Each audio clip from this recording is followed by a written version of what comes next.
নমস্কার বন্ধুরা, good morning. আমি শ্রীমতী মৌসুমী বিশ্বাস। আমার 1987 সালে জন্ম। 1990 সালে আমার বাবা মারা যায়। তো সেক্ষেত্রে আমি এসআইআর নিয়ে কিছু বলতে চাই বন্ধুদের কাছে।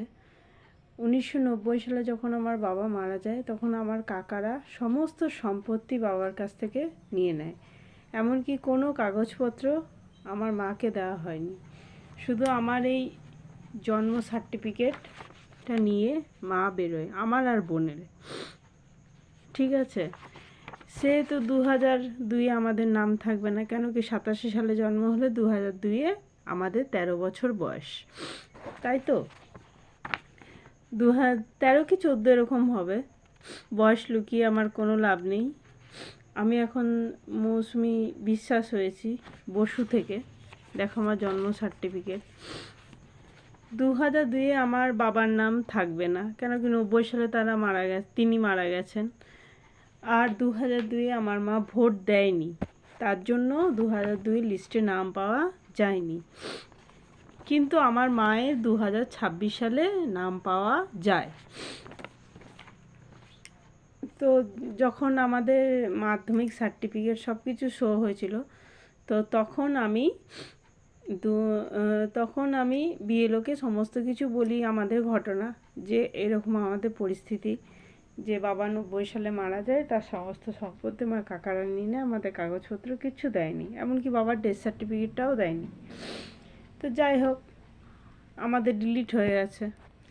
তো এখন 26 সালে মায়ের যখন নামটা উঠে গেছে, কেন কি আমার মামা বাড়ির সবার নাম আছে, মামা মামি তারপর দাদাদেরও নাম আছে 26 সালে, সেই জন্য মায়ের নামটা উঠে যায়। তো মামাদেরকেও রিকোয়েস্ট করেছিলাম যে মায়ের নামে জমি, মামা বলেছিলেন যে তোর মায়ের নামে 2 কাঠা জমি রেখে গেলাম, কে দেখবে না দেখবে কেউ জানি না, কিন্তু সেটা আমার দাদারা দেয়নি। যখন বললো যে 87 সালের কোনো আগে কাগজ আছে কি না, কিন্তু আমার দাদারা কিচ্ছু দেয়নি আমাদেরকে। যাই হোক, এখন আমরা ডিলিটেড। তো 26 সালে যখন মায়ের নামটা উঠেছে, আমি ট্রাইব্যুনালও করেছি।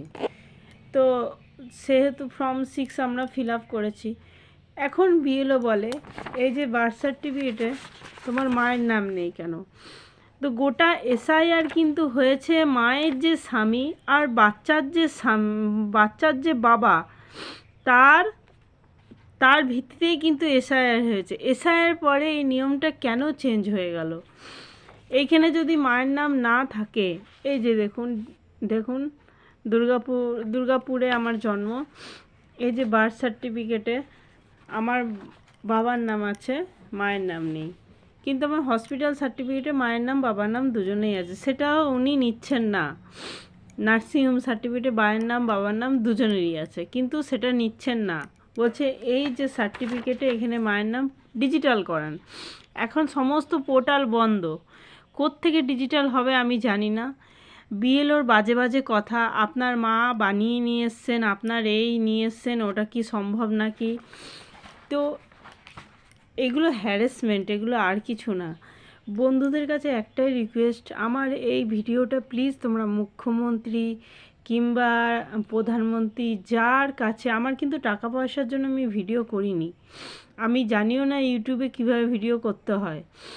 মুখ্যমন্ত্রী, প্রধানমন্ত্রী, রাষ্ট্রপতি, যার কাছেই হোক আমার এই ভিডিওটা শেয়ার করে দাও। কেন কি আমরা প্রচণ্ড হ্যারাসমেন্ট হচ্ছে। এখন পোর্টালও বন্ধ, তার মধ্যে বাবা এখানে পুট করতে গেলে আমার বাবার ডেথ সার্টিফিকেট চাইছে। তো ডিপিএল হসপিটালে মারা গেছে, আমি গেছিলাম সেখানেও বলছে কাকার আইডি চাই, নইলে উনি রিসিভ করেছেন লাস্ট, তো ওনার কাকার আইডি, যে সমস্ত সম্পত্তি মেরে নিচ্ছে সে তার আইডি দেবে? আপনি বলুন না। এখন তারা মারাও গেছে, আর একজন পলাতক, আরও 4-5 লাখ টাকা লোকের মেরে পালিয়ে গেছে এখান থেকে। তা আমি কোত্থেকে তাদের আইডিটা নিয়ে আসবো? আপনারা বলুন। প্লিজ এই ভিডিওটা শেয়ার করে দিন মুখ্যমন্ত্রী, প্রধানমন্ত্রী, রাষ্ট্রপতির কাছে, যাতে আমাদের মতন মেয়েদের কোনো প্রবলেম না হয়। ফর্ম 6-এ আমরা কিন্তু অভারতীয় নয়, এখানে কিন্তু বার্থ সার্টিফিকেটে পরিষ্কার লেখা আছে যে আমরা কিন্তু ইন্ডিয়ান। এই দেখুন, এখানে কিন্তু পরিষ্কার লেখা আছে আমরা কিন্তু ইন্ডিয়ান। আর আমাদের যদি এখানে মায়ের নাম না থাকে সেটা আমাদের কোনো দোষ নয়। কিন্তু নমস্কার।